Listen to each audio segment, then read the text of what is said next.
بچه‌ها وقتتون بخیر.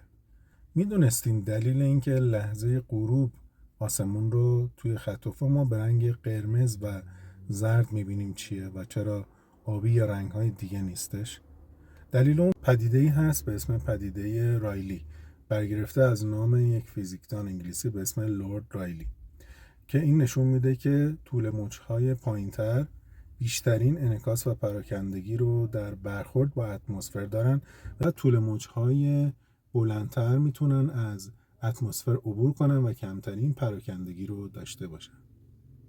در لحظه غروب وقتی که خورشید توی پایین‌ترین سطحش قرار میگیره توی خط افق، نسبت به نگاه ناظر طول و مسافت بیشتری رو در اتمسفر نور باید حرکت کنه. به خاطر همین بیشترین اصطکاک و برخورد با آلاینده ها، بخارهای هوا و مولکول های معلق در اتمسفر مثل اکسیژن و نیتروژن را دارن. به خاطر همین بیشترین پراکندگی رو در طول موجهای پایین مثل بنفش و آبی ما داریم و به خاطر همین اون قسمت رو ما آبی یا بنفش نمیبینیم، ولی طول موجهای بلند مثل قرمز و زرد میتونن از اون عبور کنن و ما اون قسمت رو به صورت قرمز یا زرد میبینیم.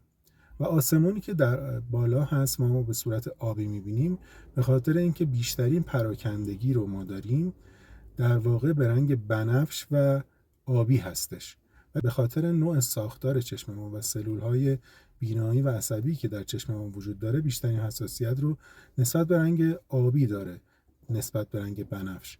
یعنی در واقع آسمون الان بیشتر به صورت بنفش هستش، ولی نوع عصبهای بینایی ما باعث میشه که اون رو به صورت آبی ببینیم.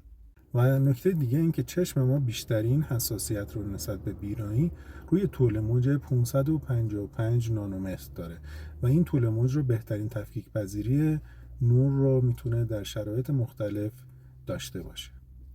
ممنون که وقت گذاشتین. مرسی.